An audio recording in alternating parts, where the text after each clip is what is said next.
अस्सलामु अलैकुम वरहमतुल्लाहि वबरकातुहू।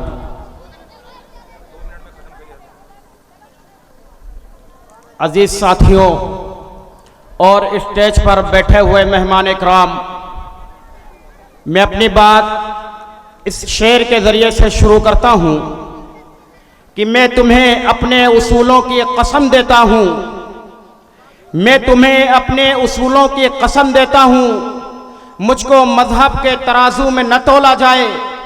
मैंने इंसान ही रहने की कसम खाई है, मैंने इंसान ही रहने की कसम खाई है, मुझको हिंदू या मुसलमान न बोला जाए।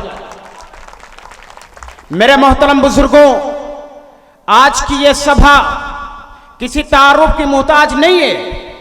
आज मुल्क के गोशे गोशे में जो हक और इंसाफ के लिए नाम उभर कर सामने आता है वो जनाब बैरिस्टर असदुद्दीन अवैसी साहब की ही की शख्सियत है।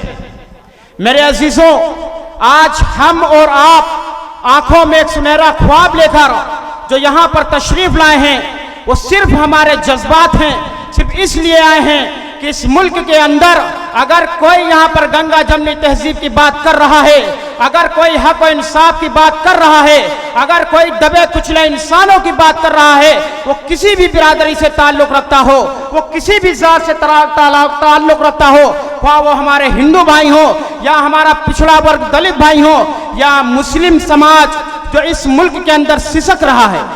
मेरे अजीजों, आज हर एक टकटकी लगाकर इस तरीके से सदर साहब की तरफ देख रहा है और सारी दुनिया के लोग ये देख रहे हैं और ये समझ रहे हैं अगर इस मुल्क के अंदर अब अगर जमहूरियत की बका का कोई काम कर रहा है, अगर संविधान के बचाने का कोई काम कर रहा है तो जनाब बैरिस्टर असदुद्दीन अवैसी साहब है। मेरे अजीजों, जरूरत इस बात की है कि हम और आप अपने आप को फिरकों में मत बांटे, अपने आप को जमातों में तब्दील मत करें, अपने आप को गिरोहों में मत बांटे, बल्कि अक्ल से काम ले और सोचें। ये जो पार्टियां नारे लगाती रहती है कि अरे बीजेपी को अगर हराना है तो समाजवादी को वोट दे देना, अगर बीजेपी को हराना है तो कांग्रेस को वोट दे देना, अगर बीजेपी को हराना है तो फला फला सेकुलर पार्टी को तो वोट दे देना। मेरे अजीजों, ये लफ्ज आज इतना इस्तेमाल किया गया, इतना इस्तेमाल किया गया कि ये लफ्ज आज नाकारा बनकर रह गया है। मेरे अजीजों, जिस सेकुलर की आप और हम दुआई देते हैं, अगर सेकुलरिज्म में असल में देखनी है तो आओ मैं तुम्हें दिखाता हूं। जनाब बैरिस्टर असदुद्दीन अवैसी साहब को मुजस्समे की शक्ल में देखिए। जनाब बैरिस्टर असदुद्दीन अवैसी साहब एक ऐसी शख्सियत हैं, एक ऐसा शानदार नेता है जो सदियों में कभी उभर कर हमारे सामने आता है। मेरे अजीजों, मैं अपनी बात चंद लम्हों में खत्म करने जा रहा हूं, लेकिन मैं आपसे कुछ कहना चाहता हूं। मेरे अजीजों, हम और आपको इलेक्शन के वक्त में कुछ लोग आ जाते हैं जो कभी ये कहते हैं अरे फला पार्टी को वोट दो वरना फला आ जाएगा, तो एक नया नारा संभल कर सामने आता है। मेरे अजीजों, कहते हैं ये तो वोट कटुआ हैं, ये कुछ नहीं कर सकते हैं, ये कुछ नहीं कर सकते हैं।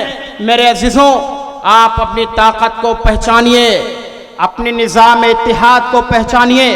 अगर आप मुत्तहिद हो जाओ, अगर आप इन फिरके खेलना छोड़ दो, अगर आप छोटी जो पार्टियां हैं उनके करैक्टर को देखिए। इन 70 सालों में हम और आपसे क्या कहा गया?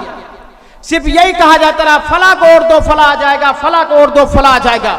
अरे मेरे अजीजों, बता दीजिए लोगों से, अब हमने सपा को भी आजमा लिया, हमने कांग्रेस को भी आजमा लिया, हमने बीएसपी को भी आजमा लिया, लेकिन अब हमारे पास एक अल्टरनेट मौजूद है।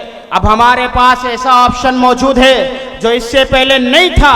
लिहाजा अब हम उस ऑप्शन का इस्तेमाल करें और मजलिस के प्रतिनिधि और मजलिस के प्रत्याशी जहां जहां भी खड़े हों, हमें चाहिए कि मुत्तहिद होकर, मुनज़्ज़म होकर वोट डालें, बगैर ये फिक्र किए हुए, बगैर ये सोचे हुए कि कौन हारेगा कौन जीतेगा। ये छोड़ दो, हमने कोई ठेका नहीं ले रखा है कि कौन जीतता है कौन हारता है। हम तो उसके साथ आएंगे जो हमारी बात करता है, हम उसके साथ आएंगे जो हमारे लिए लड़ रहा है।